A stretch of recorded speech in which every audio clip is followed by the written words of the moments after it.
नमस्कार बच्चों। नाट्य साहित्य के क्रम में हर्षवर्धन का परिचय हम प्राप्त करेंगे और उनके जो कृतित्व है उसके बारे में हम बात करेंगे। हर्षवर्धन के 3 नाटक पाए जाते हैं, रत्नावली, प्रियदर्शिका और नागानंद। तो हर्षवर्धन जो है वो रत्नावली के रचयिता हैं और साथ ही जो ज़्यादा प्रसिद्ध हुई है रत्नावली, और प्रियदर्शिका और नागानंद के रचयिता हैं वो राजा हैं। उनका ऐतिहासिक जो है वो समय है। और रत्नावली जो है वो संस्कृत साहित्य की पहली नाटिका है ना। नाटिका जो है वो पहली नाटिका है। और नाटक जो है वो बड़ा होता है और नाटिका के लक्षण अलग से नाट्य साहित्य में 10 रूपक में वहाँ बताए गए हैं।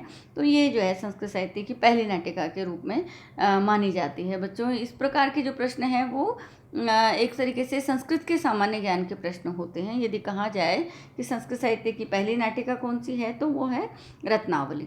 और इसके अलावा प्रियदर्शिका और नागानंद जो है वो उनकी 2 रचनाएं और हैं जो नाटक है। अब रत्नावली प्रसिद्ध है। हम रत्नावली का परिचय यहाँ पर देखेंगे। रत्नावली चूँकि नाटिका है तो इसका जो कलेवर है वो, उसका जो विस्तार है वो कम होता है। इसमें 4 अंक हैं। तो 4 अंक हैं। सिंघलेश्वर जो है वो सिंघल देश के जो सम्राट है उनकी जो राजकुमारी है रत्नावली, उनको उदयन के विवाह के लिए लाया जाता है। तो रास्ते में जो है वो जहाज डूब जाता है लेकिन रत्नावली बच जाती है। बच्चों, एक बात पहले बता दूं मैं इसको कि ये जो कहानी है, इस कहानी पर दरिद्र चारुदत्त जो है ये जो कहानी है वो एक तरीके से जो उदयन और वासवदत्ता की कहानी थी उस कहानी का प्रभाव यहाँ पर दिखा, लगभग उस तरीके की कथा वस्तु यहाँ पर है। तो रत्नावली जो है वो उदयन के लिए के विवाह के लिए लाई जाती है, लेकिन समुद्र में जहाज डूब जाने के कारण डूब जाता है, लेकिन रत्नावली बच जाती है। और समुद्र जो सामुद्रिक है, जो समुद्र के माध्यम से व्यापार करते हैं, वो कोई वणिक जो है वो राजा उदयन के यहाँ मंत्री को जो है उसे रत्नावली को दे जाता है और मंत्री उसे वहाँ रख लेता है और उसका नाम जो है वो सागरिका के रूप में उसको रखता है, वासवदत्ता की सेवा करने वाले के रूप में। और कथावस्तु में रानी वासवदत्ता कामदेव के उत्सव के प्रसंग में राजा उदयन की पूजा करती है। तो सागरिका जो है वो वृक्षों के पीछे से उसको देखती है। और दूसरे अंक में सागरिका जो है मनोरंजन के लिए अपनी सखी के साथ में राजा का चित्र बनाती है, लेकिन बीच में बंदर की वजह से भगदड़ हो जाने से वो वहाँ चित्र छोड़ करके चली जाती है और ये चित्र जो है वो राजा के हाथ में आ जाता है। राजा जब चित्र में सागरिका को देखते हैं तो उनके मन में उसके प्रति अनुराग उत्पन्न होता है। और इसके बाद जो है वो सागरिका जो है वो वासवदत्ता के रूप में, उनके वेशभूषा के रूप में जो है वो मिलने के लिए जाती है। और उस समय जो वास्तविक वासवदत्ता और उसकी सेविका है वो वहाँ पर पहले से ही होती है, तो उनके जो है मिलने में बाधा आती है। और इस तरीके से सागरिका जो है वहाँ पर ऐसी स्थिति होती है जिससे वो अपमानित महसूस होता है उसको, और फिर वो आत्महत्या करने के लिए तैयार होती है, लेकिन उदयन उसको बचा लेता है। और चौथा जो अंक है उसमें इंद्रजाल जो है वो जादू का खेल, वो वर्णन है। और ऐन्द्रजालिक मतलब जो इंद्रजाल का खेल दिखाने वाला जो है ऐन्द्रजालिक यानी कि जादूगर। जो जादूगर है वो अग्निदाह के दृश्य का वर्णन करता है। सागरिका इस समय भूगर्भ में कैद है और अग्नि से बचा करके उसको यहाँ लाया जाता है। और रत्नावली के पिता के जो मंत्री हैं वसुभूति, वो उसे पहचान लेते हैं।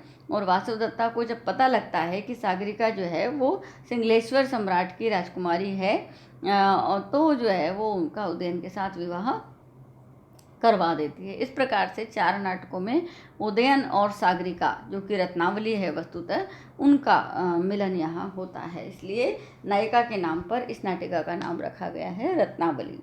अब यदि हम हर्षवर्धन जो है उनकी नाट्य शैली की बात करें, नाट्य कला की बात करें, तो उन पर भास का प्रभाव है। और प्रभाव है, लेकिन फिर भी उनकी अपनी मौलिकता भी यहाँ पर दिखाई देती है। उन्होंने जो है मानवीय मनोभावों का बहुत ही सुंदर वर्णन किया है, प्रकृति का सुंदर वर्णन किया है। उनकी शैली जो है वो सरसता और सरलता लिए हुए हैं और इस प्रकार की शैली है कि वो दृश्य को सजीव कर देती है। नाटिका जो है वो एक सफल नाटिका है नाट्य शास्त्र के नियमों के हिसाब से भी। और चरित्र चित्रण की जहाँ बात है तो चरित्रों का बहुत सुंदर उन्होंने वर्णन किया है। यहाँ जो है उदयन जो है वो धीर ललित नायक हैं और नायिका जो है वो रत्नावली है, जो कि बहुत ही उत्कृष्ट सुंदर और सुशील कुलीन परिवार से संबंध रखने वाली नायिका है। और जब उन्हें पता लगता है कि ये वही राजा हैं जिनसे विवाह के लिए लाया जा रहा था उनको, तब उनके मन में अनुराग उत्पन्न होता है। लेकिन फिर भी रत्नावली संयम में रहती है और उसके बाद जो है वासवदत्ता भी इस नाटिका में एक स्वतंत्र पात्र के रूप में है और वो उदयन की जो है वो मुख्य पत्नी है, पट्टमहिषी जिसे कहते हैं। वो उनको पूरे अधिकार प्राप्त है, वो राजा के हित चिंतक है और राजा भी जानते हैं कि वासवदत्ता यदि प्रसन्न है तो सब कुछ सकारात्मक होगा और यदि वासवदत्ता प्रसन्न नहीं है तो सागरिका से विवाह उनका संभव नहीं होगा। इस तरीके से 3 पात्र मुख्य है यहाँ पर, उदयन है, रत्नावली है और वासवदत्ता है। और इस तरीके की उनकी कहानी है कि एक बार और रिपीट करूँगी मैं कहानी को कि रत्नावली सिंगल देश के राजा की पुत्री है, उसको उदयन के विवाह के लिए लाया जाता है, लेकिन समुद्र में जो है वो जहाज़ डूब जाता है। जहाज़ डूबने पर भी रत्नावली बच जाती है और वो किसी सामुद्रिक व्यापारी को मिल जाती है और मिलने पर वो राजा के यहाँ मंत्री के पास उसको रख जाता है। मंत्री जो है वासवदत्ता की सेविका के रूप में, सागरिका के रूप में उसको रखता है। सागरिका को जब ये पता लगता है कि ये वही राजा है जिनको विवाह के लिए उन्हें लाया जा रहा था, तो उसके मन में उनके लिए प्रेम उत्पन्न होता है और जो चित्र सागरिका ने बनाया था उस चित्र को देखकर राजा के मन में भी प्रेम उत्पन्न होता है। वो दोनों मिलने वाले होते हैं, लेकिन वहाँ पर जो है वासवदत्ता आ जाती है और इस तरीके की कंडीशन वहाँ पर स्थिति जो है परिस्थिति निर्मित होती है कि रत्नावली आत्महत्या करना चाहती है, लेकिन उदयन जो है उसको बचा लेते हैं। रत्नावली के पिता और मंत्री जो है वो उनको पहचान लेते हैं। पिता के जो मंत्री हैं वो उनको पहचान लेते हैं और जो है सागरिका, वासवदत्ता को भी जब पता लगता है कि सागरिका वस्तुतः रत्नावली है तो वो उनका विवाह जो है उदयन के साथ करवा देती है। रत्नावली की विषय वस्तु जो है वो मजबूती लिए हुए हैं, भाषा शैली सरल भी है, सहज भी है, गतिशील भी है, विकास जो कथानक को विकास प्रगति देने वाली है, बहुत सजीव उनके चरित्र चित्रण है। इस तरीके से रत्नावली जो है वो संस्कृत साहित्य के इतिहास में अपने आप में पहली नाटिका होने के दृष्टिकोण से विलक्षण है और उसके जो रचयिता है हर्षवर्धन, वो एक ऐतिहासिक पुरुष होने के नाते, एक राजा होने के नाते जो है उनका समय आदि सब ज्ञात है। तो इस प्रकार से ये रत्नावली का परिचय एक संक्षिप्त रूप में हमने आज देखा और आगे जो है हम वेणी संहार पढ़ेंगे। जो वेणी संहार जो है वो प्रसिद्ध काव्य है और उनका एक अपना एक विलक्षण जो है वो नाट्य साहित्य के इतिहास में अपना स्थान है। तो भट्ट नारायण का वेणी संहार हम अगले क्रम में अगली कक्षा में पढ़ेंगे। आज के लिए इतना ही, धन्यवाद।